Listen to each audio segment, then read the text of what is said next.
Welcome everybody to Business Monday. I'm Josh Fenton, CEO of GoLocal. With me here in the Navigant Credit Union Broadcast Center is the one and only Cha-ching, Gary Sass, the money man. Rich guys like you love this kind of Monday. Trade war is cool. Stock market goes flying through the roof. You probably picked up $10, $15 million on that one-day performance. Because Trump says he has a 90-day cooling-off period with the Chinese. I don't think the trade war is over. Let's go all education today. Last week, I think Rhode Islanders got a heavy dose of reality. Test scores came out. We've changed test scores, 11 times in the last 3 weeks because we don't like the results. Now we're on the same testing structure as the Commonwealth of Massachusetts, and we get a reality check. We're going to go through some of the districts in a second, but we find out that on one major test we're 17% on average behind Massachusetts, and on the other we're 20% behind Massachusetts. This is a no-joke situation. Our kids are underperforming the kids right across the state. What happens? And let's start with, how did we get here? Well, we got here for 3 or 4 reasons, and the best way to figure out how we got here is to look at what Massachusetts did right and what we did wrong, and that'll answer the question. Well, the first is a constitutional reason. When people in Massachusetts challenged the adequacy and the equity of the formula, the Massachusetts Supreme Judicial Court said they had a case, and that put enough pressure on the political class that they had to fix it. And this is about 25, 30 years ago. Yeah, about 1991, 92. Yeah. Right. We challenged it several times. I've written several amicus briefs. First challenged it with our good friend Buddy Cianci in 1981 when Judge Needham said we were right, and then it was a political decision by the Supreme Court. At that time, justices of the Supreme Court were chosen by the House of Representatives, and while I can't prove this, to my dying day I will believe that reversal of Needham's decision was a political decision because the opinion reversing the decision was not that detailed, was not that well written. And so we do not have education as a fundamental enforceable right. States that have education as a fundamental enforceable right give parents and give educators leverage to force change when the system is not performing, and particularly not performing well for disadvantaged kids. So we have a constitutional problem. The second problem, as you alluded to, is a problem of political will. When Massachusetts reformed its system, it was comprehensive and it was consistent. And through both Democrat and Republican governors, it stayed the same. There was strong House leadership by then Speaker Belger, Governor Weld of two parties. And while it hasn't been as perfect as the people in Massachusetts would lead you to believe, it has been basically comprehensive and consistent compared to Rhode Island's. Rhode Island's been piecemeal. We changed the high-stakes testing regimen in 2014 and 2007. We pushed it back to 2020. If anybody complained that their kid hadn't performed to high standards, and the legislature, would change it, we had a real change agent here, Deborah Gist, Kacheri administration appointee. Bob Flanders was chairman of the Board of Regents when she was appointed, and she came here for one reason: to do what they did in Massachusetts, to be tough, to have high performance, high stakes testing, high evaluation of teachers, the whole 9 yards of accountability. She was run out of town. This governor refused to reappoint her. So you have a whole series of things where we lack the political will, and I define, let me finish one point. And I define political will as being comprehensive and consistent and not piecemeal. Okay, I'm sorry. No, absolutely. Why isn't there the political will? Why isn't, virtually every single person, it was as if the Patriots won the Super Bowl on Facebook, or President Bush died. Every single posting on, I think it was Thursday night, Wednesday or Thursday, was on this issue of the test results. People were offended, disappointed. I think some were shocked, others weren't. The word is embarrassed. We should have been embarrassed. Embarrassed, embarrassed as a state. And let me give you some numbers. Meeting or exceeding in Fall River for 8th graders is about 40% of the population, okay? Yeah. In Barrington, on the 8th grade, I think this is the math test, on Barrington, only 60% are meeting or exceeding.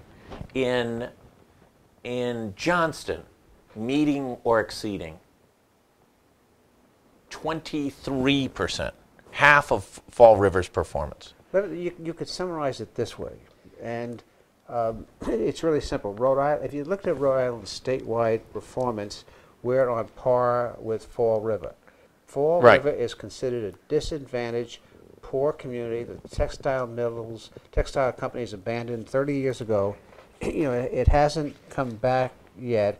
It has a very challenged population from a democratic perspective, and we are So let's not leave that point.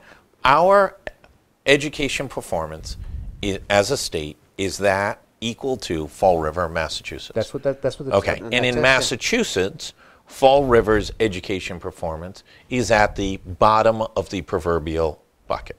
Yeah. And even in the case of Barrington and East Greenwich schools is only marginally better than Fall River. But a better comparison with Barrington, because this is not just an issue of poor communities versus rich communities.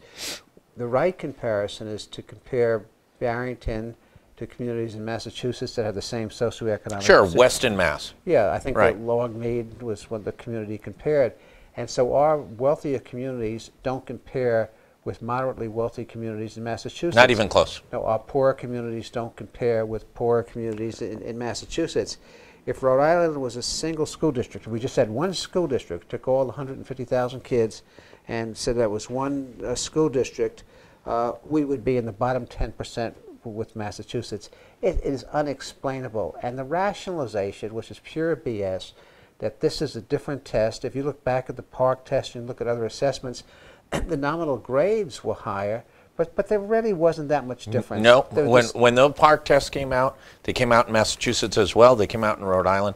Worcester, Mass was doing better than Lincoln and Cumberland. Yeah. Some of our top, higher performing, wealthier suburban communities. And you know, the difference though, just to go to Fall River versus Providence, Fall River doesn't have an east side of Providence, okay? And while many of those kids, many of those kids may be in prep school, they're not all in prep school. No, and some are in public school in Providence. And Providence's was 15%. Fall River's 40%. Well, I'm trying to disaggregate the reasons why, and we stopped at that point. So we disaggregated two reasons: lack of political will, constitutional problems, not having education as an enforceable right. And I might add that when we work with the School Committee Association and others, and have come to the legislature every year for a decade now, and asked them to put a constitutional question on the ballot, changing the Rhode Island Constitution to make education an enforceable right. We can't even get a hearing on that. But the third reason is interesting too. It's how we govern our schools, and form follows function here. So structure is important. In Rhode Island, the state commissioner, whoever they call the state commissioner, has an active role in helping schools meet state obligations. In Rhode Island, we have a regulation and oversight model. That's the big difference. In Massachusetts, at the local level, they have more of a site-based management, participatory model. Our model is here: school committees are responsible for there's a language and statute of care, control, and management.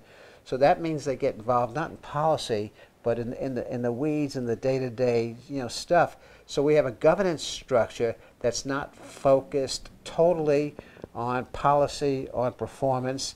We have an education ride. People criticize RIDE, and I'm not going to do that, just to the extent to say that their culture of regulation and oversight is different from cultures in other states, which is more helpful in working with communities. So we have a governance model that's inconsistent with Massachusetts. Back when Bruce Sunderland was on the school committee in Providence, he had me run a bunch of numbers for him. And the question was this: it's kind of funny now. He said, if we gave each school district, I forgot the number, $250,000, and said, here's your $250,000, run yourself. We had site-based management. What would happen? Well, site-based management is important because it involves parents, teachers, students, the whole building community, and we don't have that approach here. We talk about that approach here. but nothing ever seems to get implemented. So you can go back and look at the structure. I'm not saying you change the structure, you don't have it. Okay, but we've talked about the failure of RIDE. We've talked about some structural issues. I talked about the culture of RIDE, not the failure. Okay, the culture. Why aren't parents up in arms about the quality of their children's education? Why aren't they? They're paying the same, roughly, ballpark, same level of taxes in Rhode Island as Massachusetts. We're paying much higher property taxes here because of Proposition 2.5. And the per pupil spending in Rhode Island is right up there with the highest states in the country. It's not that we haven't invested in the education system. Well, we don't. It's not. We're not Mississippi. Well, we spend less, not significantly less than Massachusetts, but if you look at revenues per student and average daily attendance, we rank 10th highest in the country. That would be pretty good. Yeah, Massachusetts ranks 8th, and so there's about a 5 or 6% difference. In terms of teacher salaries, the same, or instructional salaries, they're 3rd, we're 5th. So yeah, it's not a question of money. And then one of the biggest lies it's told is that somehow the state's not doing enough here. But if you look at the Massachusetts, but the percentage of support that comes from the state in Massachusetts and Rhode Island are almost identical. One's about 38.8%, one's about 39%. So is it Quabbin Reservoir versus Providence Water Supply Board? I mean, why? No, it's what I mentioned. Is it a culture of mediocrity here? Let me ask you that. Is it that we're? I wish it was mediocrity. You look at these scores and it's something else. But no, it's not having. That's why I want to get back to the mechanics of the process. It's not making educational and enforceable. Are we the Cleveland Browns? Should we ask Condoleezza Rice to be our superintendent commissioner of education? Well, I will say this, that these things don't get fixed unless there's unbelievably focused leadership coming from the front office of the State House. Education reform agendas are taken serious when the governors of various states say, my job one is educating the kids, my job one is making certain that there's good performance, high performance in my schools, my job number one is making sure there are high educational expectations. We give lip service to this, but I go back and look at Governor Weld, I look back at Governor Hunt in North Carolina about 20 years ago, and in most of the states that have turned around their education system, it's because the governor's force of will, that they wouldn't rationalize underachieving, they wouldn't take no for an answer, they didn't worry about corporate welfare, they worried about the welfare of kids. And I think we need, that's the political sea change we want to make. What this cries out for is leadership. There's nothing that you and I have spoken about that is a mystery. But isn't leadership sometimes, oftentimes, a reaction to jumping to the front of the parade, right? I was on the city council. You worked with him. Buddy Cianci, I'm not sure what he believed in or what he didn't believe in, but if he found a mob going down the street with pitchforks, you bet he was going to run to the front of that mob and lead them to the promised land. There's no significant outrage being voiced in any organized structure to be able to make this any more than maybe a couple week that's a very good blip. That's a very good observation, because I don't recall, and I've been traveling some, so I may have missed it. Did the governor have a press conference? Governor did not have a press conference. Governor issued a statement through her spokesperson, who said that her education strategy was improving because 3rd grade tests were better than 8th grade tests. Well, I got to tell you, 3rd grade tests outperform 8th grade tests in every test for the last 400 years, because it's easier to teach elementary school children to perform. The subjects are not as complicated as it is to teach 8th graders. Well, you could look at that two ways, and you're right, but you can look at it two ways. If our 3rd grade is performing better than our 8th grade, do our kids get dumber the longer they stay in our public schools? 100%. I mean, they underperform. First, there's just a natural progression of that the outside factors begin to influence them. 7th and 8th grade is tough. 7th and 8th grade is tough, and there's always, I don't care what the test is, the performances always go down the versus the 3rd grader, certainly in Park and the other tests that have been implemented. So that her comments were beyond intellectually dishonest from a fact standpoint. But But there was no outrage. It was, yes, we're doing better and we've got a strategy.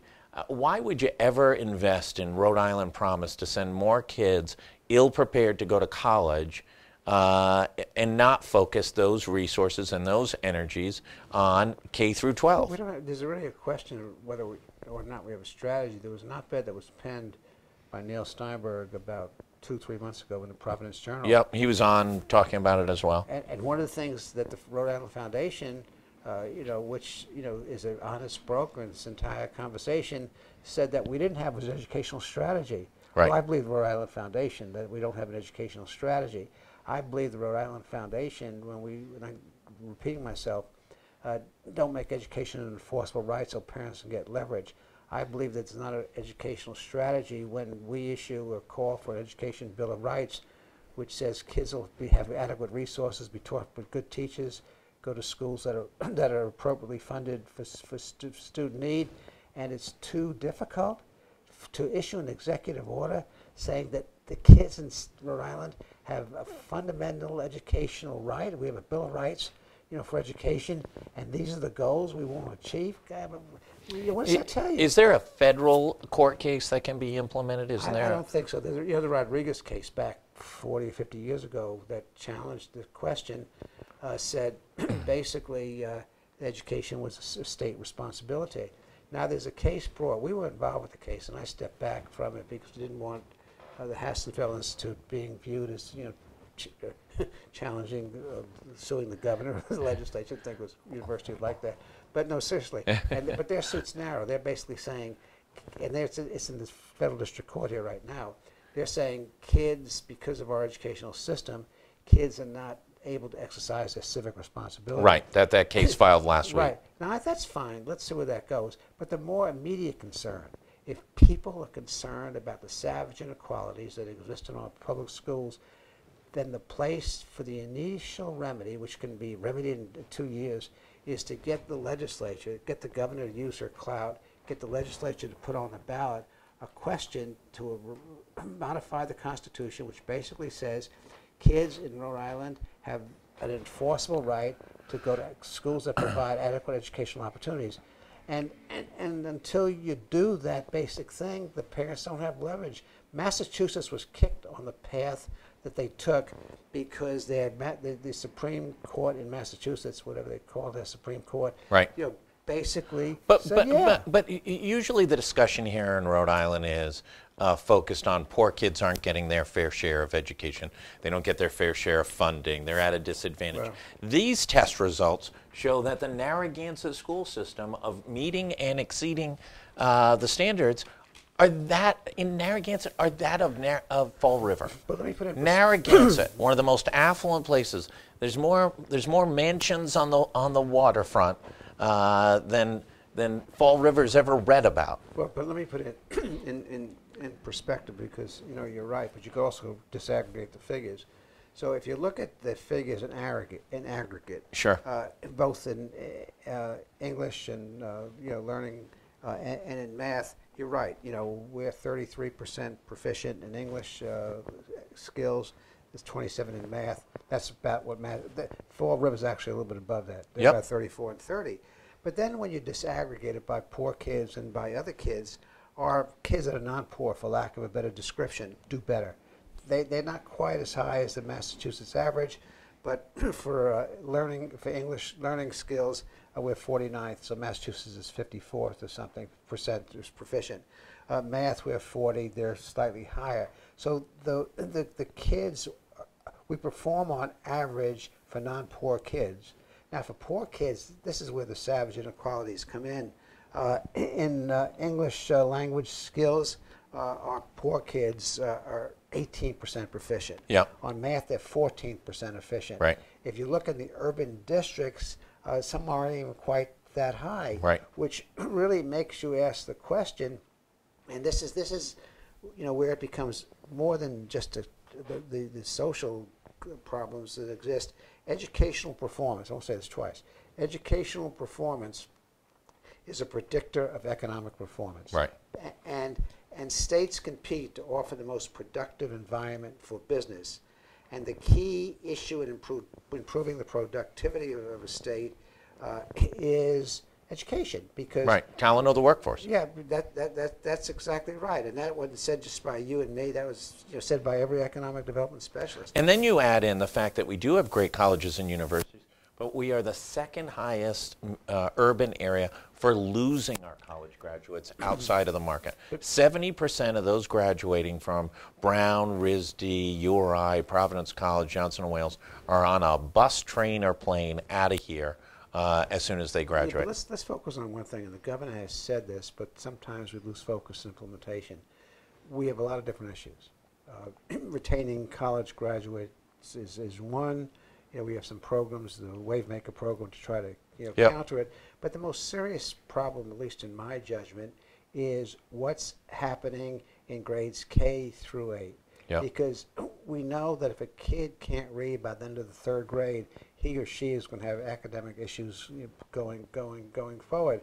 And so instead of every kind of boutique program, everything that captures a headline, why aren't we focusing on what the problem is? And the problem is, very simply stated, we have to have high achievement performance levels.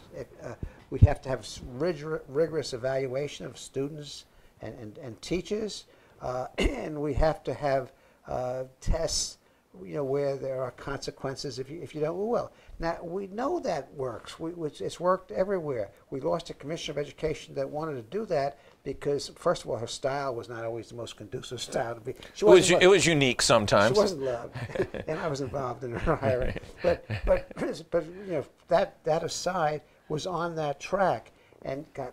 And it was, every time an interest group complained to the legislature, it was one step forward, two steps back.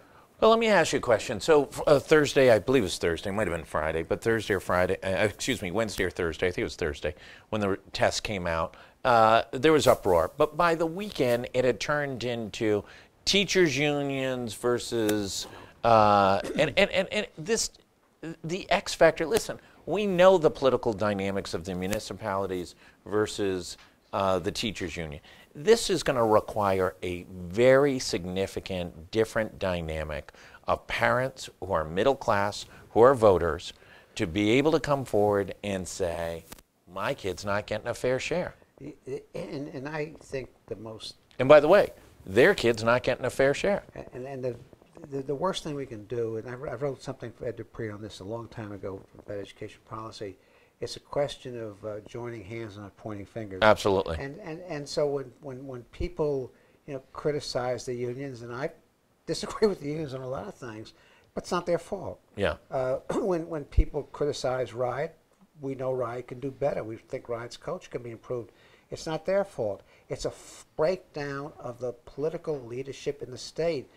That the policy and the attitude is not focused on what we know the problem is, and it's not making people see the advantages of joining hands and not pointing fingers. So it's very easy to sit up in the State House and be like Pontius Pilate, wipe your hands and say, no, it's the union's fault. No, it's business's fault because they won't pay taxes. No, it's all the parents because they're not interested. Yeah, we have problems in all of those areas, but that's not what leadership's about. Leadership is having the press conference, explaining to the people why this happened.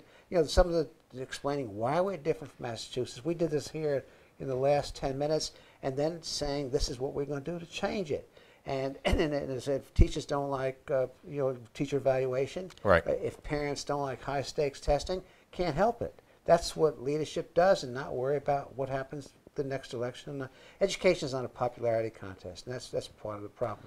Is it an opportunity for the governor, who is not facing re-election, she's in her second term in his term limited, to be able to do maybe some bolder things relative, because she doesn't per se have to worry about this constituency or that constituency getting upset with her. And it's that opportunity to do the right thing and to demonstrate, listen, we don't need to reinvent the wheel. We know what works right across the state. And I'll also say that's opportunity one, is an opportunity that parents really need to come forward and start to talk about these things in a different way? Oh, we have to get parents more involved, absolutely. And so the question is, how do you do this? Well, we know school-based management is not a panacea, but it's a device. You have to come up with devices that create certain kind of behavior. So if you have school site management, that helps. If you have a school site management and the principal's picking up the phone and saying, Johnny hadn't been doing his homework, recently. There are things that we have to do institutionally to get parents more involved. And it's not, as you point out, it's not just parents in the poor communities, it's parents throughout the entire state.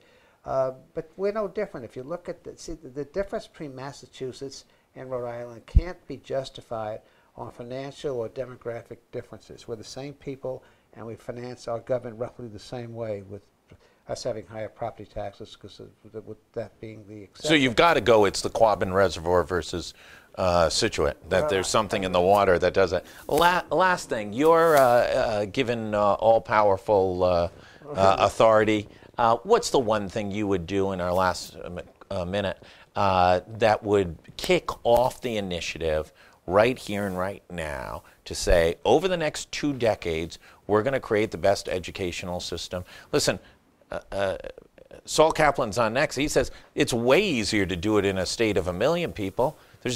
It's much easier to change behavior than one 6 times larger. What are we going to do? What's the first step? Well, the first step is for somebody to take responsibility and to assume leadership.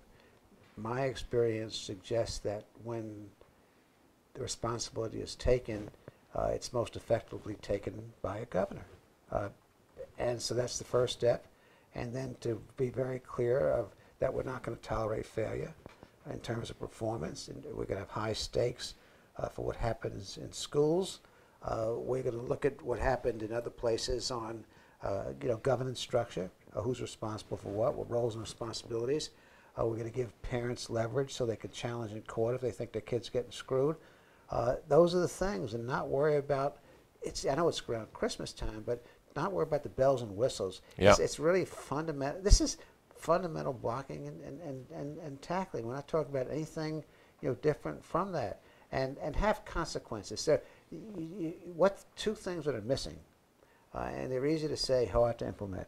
One's accountability, because as we had this in conversation for the last half hour, we haven't said who's accountable. Right. And then the second, that for accountability to mean anything, there has to be consequences. So what's the consequences for failure? What's the consequence for parents? What's the consequence for school buildings, elected officials, unions? There has to be... Well, we know what the consequences are. We have a bottom 10 state economy for decade after decade. Let me go to the last thing. I do want to make this point. I think the Commissioner of Education deserves some credit, and I'll tell you why.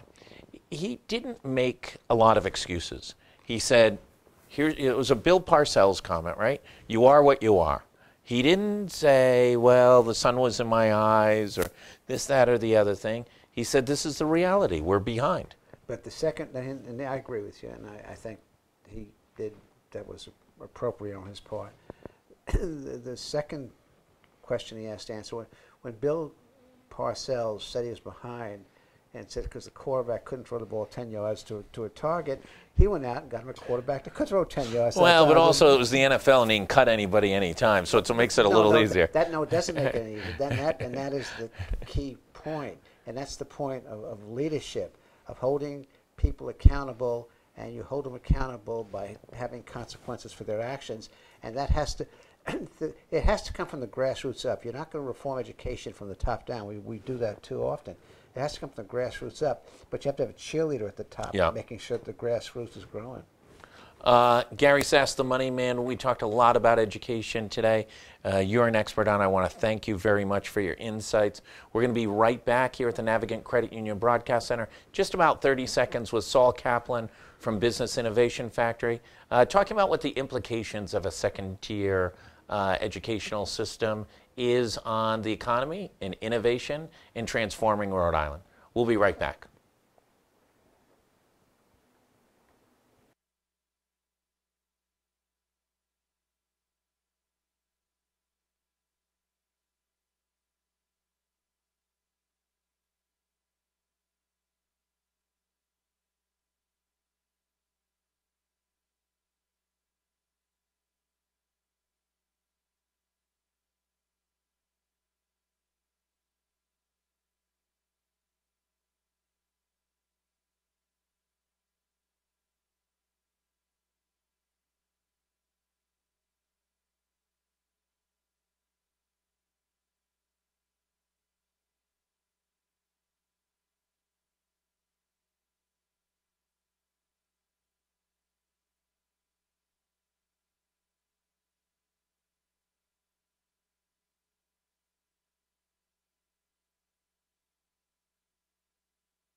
Welcome back, everybody, to the Navigant Credit Union Broadcast Center. It is Business Monday.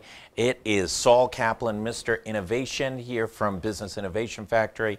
We're talking education. Last week, test results came out, I think it was Thursday, showing Rhode Island 17% and 20% behind Massachusetts test results. A sobering, Gary Sass called it embarrassing result. And no place to hide, right? You are what you are. The reality is our educational system is significantly, and the performance of our kids is significantly, not incrementally, but significantly behind the Commonwealth of Massachusetts. Your thoughts as somebody who works with businesses all over the country and all over the world? Well, first of all, I'm glad that we're talking about this for more than 24 hours after the results. There's reason to be angry. Frankly, it's because there's nothing new here. We've known this, right? We knew we were underperforming. But we always had an excuse, right? Oh, they took one test, we took a different test, or this test was flawed, or the sun was in my eyes, or my dog ate the homework, or whatever it was. There was there was always an excuse. Massachusetts put in place this test 20 years ago, and they stuck to it, and it wasn't just that's our new excuse, which is they're better at the test, right? The third graders have been taking this test in Massachusetts for 20 years. That's their new excuse. Well, look, and everyone's teaching to the test.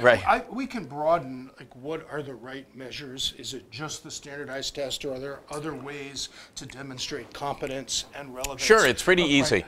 Their economy's a million times better performing, and they have a more educated, more valued workplace, so more companies want to grow their businesses there. That's the proof in the pudding. This is fundamental. We talk economic development. If we don't get the education piece right, and I'm not talking about tweaks or incremental change, I'm talking about transformation and leadership that's bold enough to clear the way for this. I mean, my mantra is students are waiting. I mean, how long does our youth need to sit and wait, for the adults in the room and our leaders, to wake up and to get this right? 20 years ago, Massachusetts put this in, and it's not just putting in a way to measure, Absolutely. that everybody could rally to. They put in place graduation requirements that said if we don't achieve it collectively, we're all to blame, and there are consequences that relate to not only holding students back so that we make sure that the students that graduate from the schools in Massachusetts are actually capable and competent and can perform at high levels in the higher education system at college and universities. We've resisted the test. Somebody ate our homework kind of excuse. Yeah, I mean, we've resisted graduation requirements too, to hold the whole system accountable, to do this. And 20 years later, it's amazing to even say that, we're just now agreeing on a test, and we still haven't agreed that there should be consequences. 27 years later. Yeah. We still don't agree on that there should be an actual requirement that if you get a diploma, it actually means something. So I quoted some numbers to Gary. Narragansett's performance, an affluent community known for good schools, is functionally the same as Fall River, Mass's, right? I mean, how could you be more embarrassed, right? Well, look, it's New England. Right. So I mean, I live right near the Massachusetts border, and it's like you got a wedgie, a wet willy, and a swirly all in the same day when your school system in an affluent community in the state finished behind Fall River, Massachusetts. Look, how many different ways should we be embarrassed to the point of anger about this? Is it that the neighboring communities just over the border, 3 miles away, perform significantly better than schools on this side of the border? Or let's take our best performing schools, right? Barrington was 60% competent at the test. You take our best performing schools, and they don't perform anywhere near the top. They don't break the top 10% barrier in Massachusetts. Who was it said the other day, or wrote the other day, if Rhode Island was a district, in Massachusetts, it wouldn't be anywhere near the top, right? It would be much closer to the bottom. It would be in the bottom 10%. And so this is a huge problem. You would think this would be a burning platform, and that would have happened a long long time ago. I'm surprised that we don't see more lawsuits, to be honest with you. The suit that emerged a week or so ago. Yeah, last Wednesday. To argue for, about civics. For civics right. Courses. And I agree. And that was a federal lawsuit. But I think the suit should be about just the basics. Right. Never mind adding things like civics and other stuff. How about the lawsuits that are going to say we're entitled, right, to an education? And when you look at the scores and say we perform 20%, underneath our neighboring state, you would think that there would be more folks testing this in court on behalf of their children. So, I think the question comes up, why are we in the bottom in our economic rankings? Why are we in the bottom of this? I think we now have the answer. I think there's a causal relationship. If you undereducate people and they underperform for decades, it's going to have a relationship to the economic performance of your state. And to a growing factor, if this was a total blue-collar economy or an agrarian economy, he who is stronger or he could work longer in the mill, that difference mattered less amongst the workforce. Now, the Band-Aid's being ripped off, the reality is in place, and our folks can't perform at the same level. Well, we've talked a lot about why is it that we're the first in and the last out of every recession.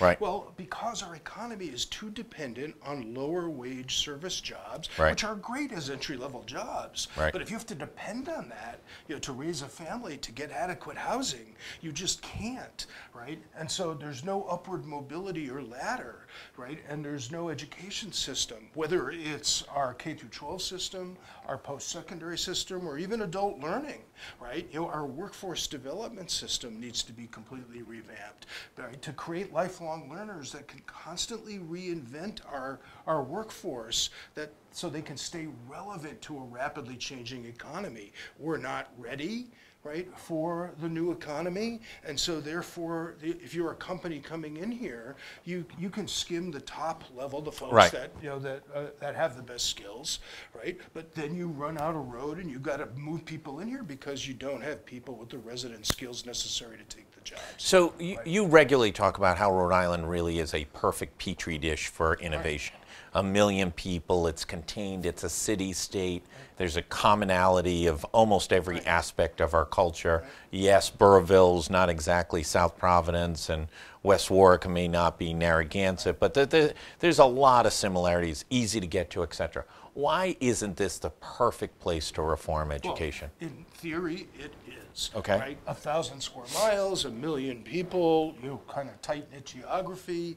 We all know each other and are connected to each other, and yet we look as fragmented as any place else.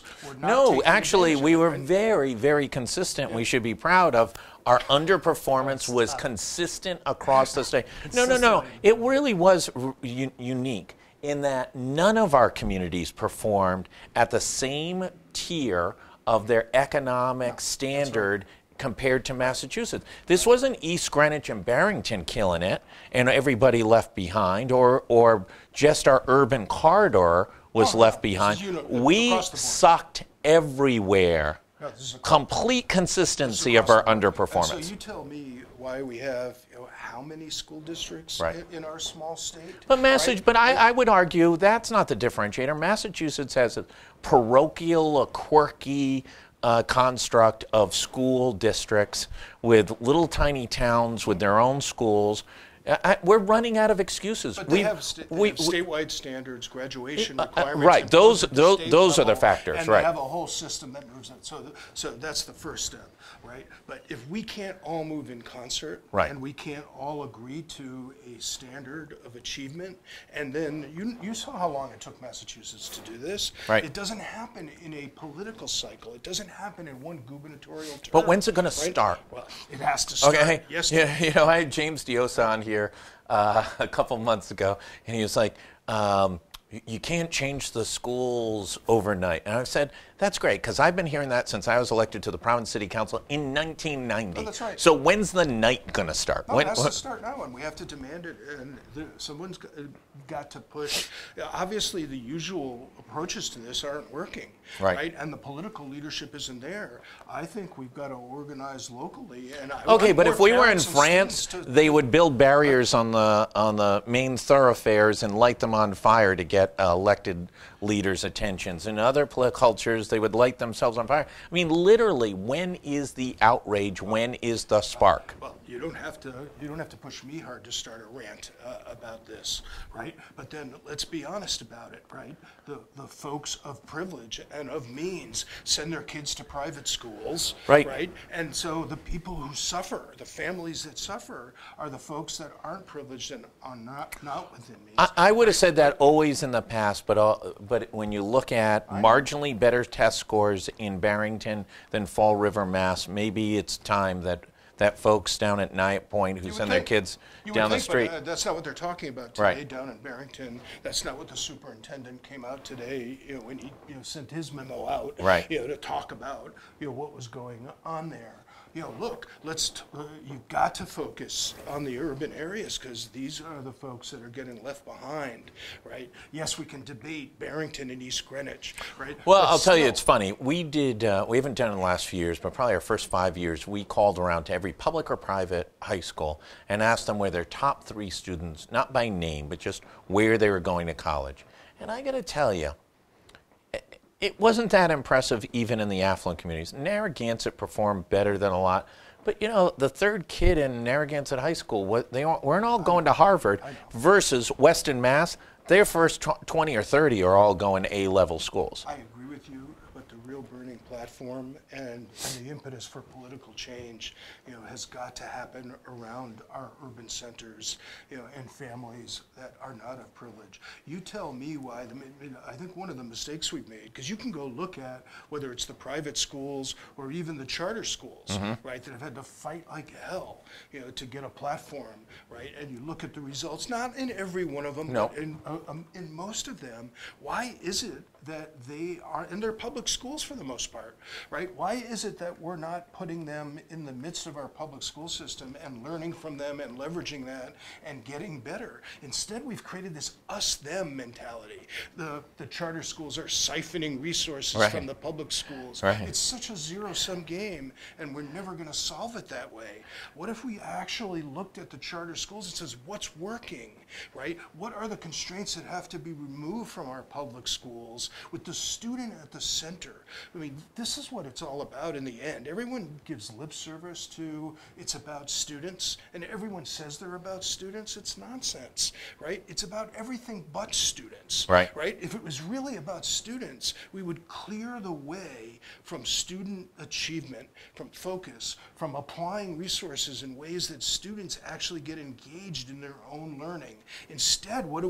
We point fingers at each other. It's the charter schools, right? It's the funding formula, right? And we're so playing what I call a share-taking game. We're so worried about what it looks like relative to the town next to us, right? Instead of thinking about the New England, the country, and the world. And obviously this week, we found out we didn't have a lot of clothes, did we? No.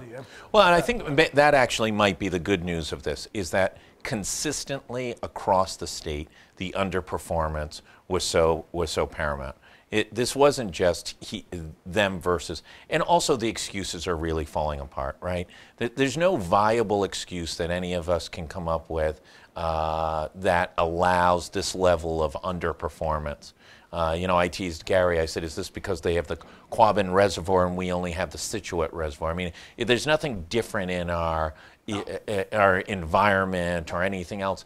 And when you see a Fall River outperform or perform similarly to a Narragansett and twice the rate of achievement versus a Johnston, 3 times better than Providence, very similar socioeconomic environments, there's just no excuse. There's nothing left to point to or claim other than that functionally the dog ate my homework. Listen, we have to call it a statewide emergency, and Yeah. to treat it like it's an emergency, just like we all rally around when there's a big snowstorm, Right. and everybody works together, and all the public safety Right. entities all come together. Like, So should the this is what we National have to treat Guard be education. called out and take Oh, over schools? I mean, everybody should be on deck, right, for this problem. National Guard, all We should smart be people, they're rallied around- well-trained. Everybody. Maybe they should go Everybody, teach in the schools. We all have responsibility, for our youth.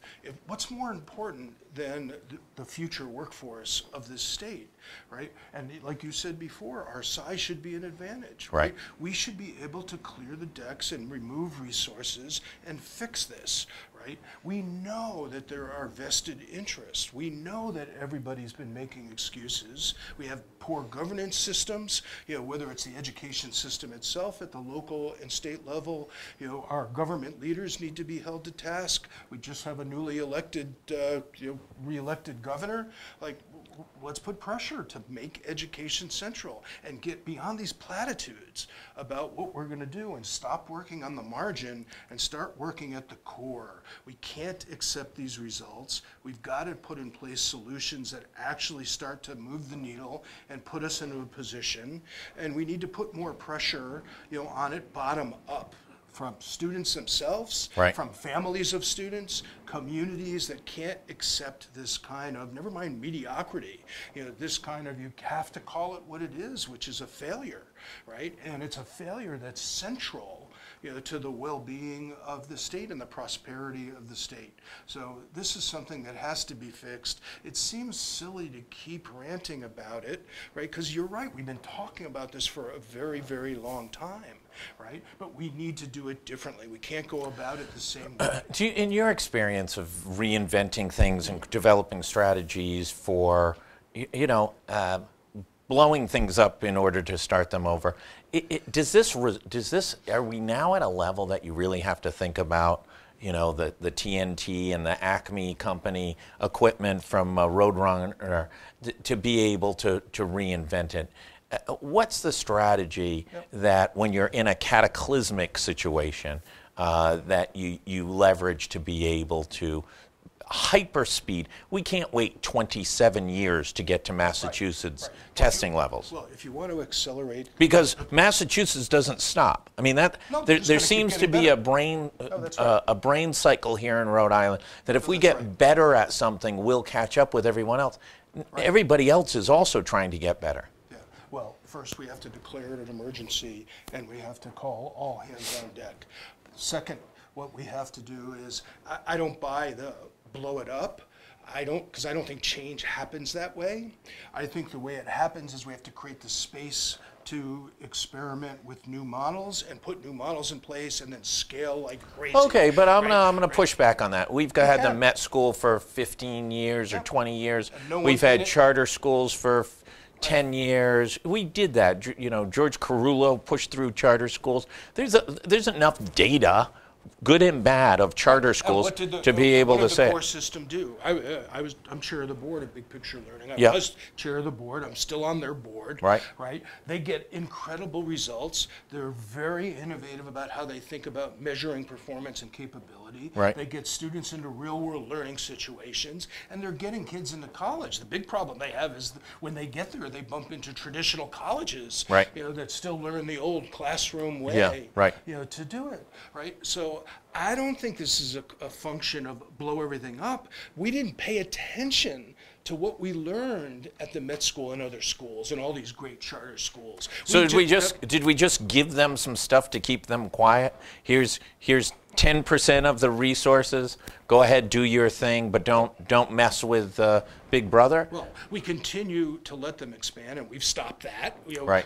So that's the first thing. Secondly, we, in return for allowing them to expand, we hold them accountable to help. We team them up with other core public school systems, and we put in place the system to make sure that we're figuring out what works and moving it more quickly into the core. And every time somebody raises their hand and says you can't do this or you can't do that, We need leadership to say, all right, but I'm going to argue. You go over the border to Blackstone Valley Technology in Massachusetts. That is a high-performing school, primarily made up of what we would call socioeconomically disadvantaged kids, and they are crushing it. There's no shortage of petri dishes to be able to look and scale. We just don't want to necessarily go and look at them and scale them because we don't want to change it. Those models, and we have to move them more close to the core, and we have to move more quickly to adopt some of those practices. We also have to get away from there's one model that works the same in every place. The model that's going to work in Central Falls is different than the model in Barrington. It just is. Okay, but that's true in Massachusetts, right? Correct. But they're incrementally 70% or 20% better performers, whether it's in Longmeadow, Mass, in Central Mass, or Fall River's way better than our Johnston or wherever it is. Well, so they've back to how we started the conversation. Which is fundamental infrastructure, a standard of performance that everybody agrees to, and there are consequences for not moving aggressively towards achieving that standard, including holding students back so that the diploma actually has meaning. That's just the ticket to get into this race. Right, that's just to get into the game. You have to start there. If we don't all agree on what education's for,